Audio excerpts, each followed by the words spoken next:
حضرت انس بن مالک حدیث کے راوی، میری طرف دیکھیے گا، حضرت انس بن مالک حدیث کے راوی ہیں، توجہ کرنا۔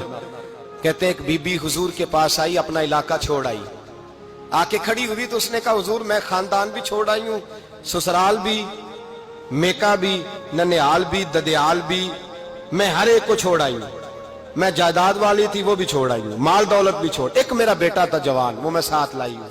سونیا یہ آپ کی نوکری کرے گا اور میں حضرت فاطمہ کی ڈیوٹی کروں گی، میں حضرت عائشہ کے برتن دھویا کروں گی، میں بھی نوکری کروں گی، حاضر ہے۔ فرماتے ہیں رسول پاک نے بچہ اصحاب صفہ میں رکھ لیا، اصحاب صفہ میں، اور بی بی کو نبی پاک صلی اللہ علیہ وسلم نے عورتوں کے ساتھ متعین کیا۔ حضرت انس کہتے ہیں وہ نوجوان بڑا پیارا، بڑا میٹھا، بڑا دھیما، بڑا وفاشار، وہ سبق اچھی طرح یاد کرتا، وہ نماز دلچسپی سے پڑھتا، وہ حضور کی باتوں کو غور سے سنتا، وہ رسیلا، وہ سنجیدہ، وہ کم گو، وہ میٹھا، وہ پیارا۔ کہتے ہیں بڑی دلکشا طبیعت، اس کی مقناطیسی سی شخصیت، طبیعت کھنچی چلی جائے اس کی طرف، بڑا حسین و جمیل وہ نوجوان۔ اس ماں بیٹے کے تذکرے ہونے لگے کہ بڑی جائیدادیں چھوڑ کے آئے، بڑے مال والے، انہوں نے بڑی قربانی دی ہے، ہر رشتہ ناتا توڑ کے رب رسول سے یارانہ لگایا ہے، اللہ بڑا بے نیاز ہے۔ وہ بچہ بیمار ہو گیا، شدید علیل ہوا۔ حضرت انس بن مالک فرماتے ہیں ہم قریب جا کے بیٹھے تیمارداری کرنے تو اتنا علیل ہوا، اتنا علیل ہوا کہ اس کا وجود کانپنے لگا۔ کہتے ہیں کچھ ہی دیر گزری تو اس نے کلمہ پڑھا، روح پرواز کر گئی، روح پرواز کر گئی، سننا روح پرواز کر گئی۔ کہتے ہیں نبی پاک صلی اللہ علیہ وسلم کو بلایا، حضور آئے تو آنکھوں میں آنسو۔ نبی پاک صلی اللہ علیہ وسلم نے سر پہ ہاتھ پھیرا اور پہلے حضور نے جملے ارشاد فرمایا تم غسل دو، کفن دو، میں خود اس کا جنازہ پڑھاؤں گا۔ پھر حضور نے فرمایا نہیں، اسے غسل نہیں دینا، ارادہ بدل گیا ہے، پروگرام تبدیل ہو گیا، اسے غسل نہیں دینا، کفن نہیں دینا۔ حضور کیا کریں؟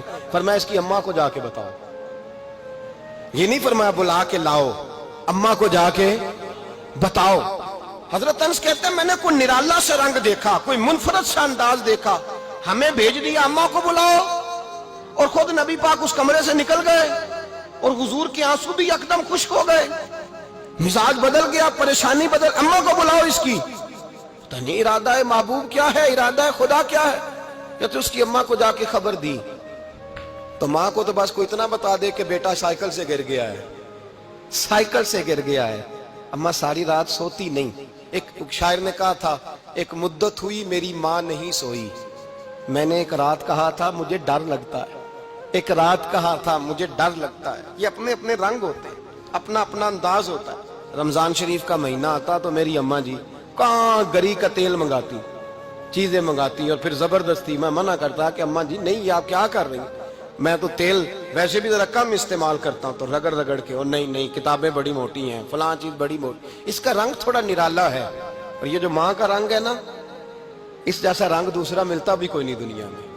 یہ اپنی مثال آپ ہی ہے۔ اماں کو کہا تیرا بیٹا، اماں ذرا دوڑی، گری، پھر اٹھی، پھر گری، پھر اٹھی، پھر گری، روتی ہوئی آئی۔ کہتے ہیں پیچھے وہ روئی، لیکن جب بیٹے کی میت کے قریب آئی تو اب نہیں روئی۔ کہتے ہیں ہمارے چہروں پہ نظر دے ڈالی اور کہنے لگی تمہارا کلاس فیلو فوت ہو گیا ہے، واقعی چلا گیا ہے؟ کہاں پردہ کر، واقعی کہاں؟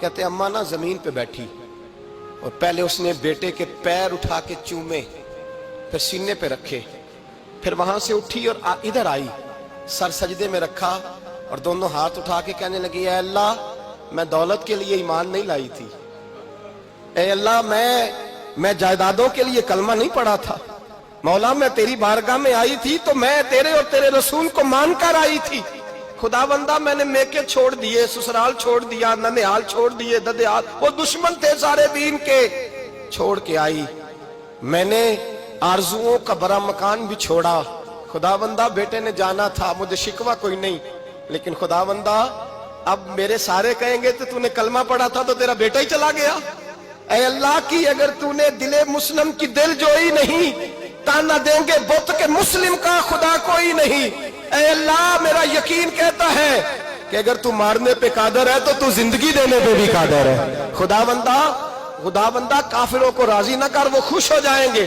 وہ مجھ پہ تانے کسیں گے، پھپتیاں کسیں گے، اے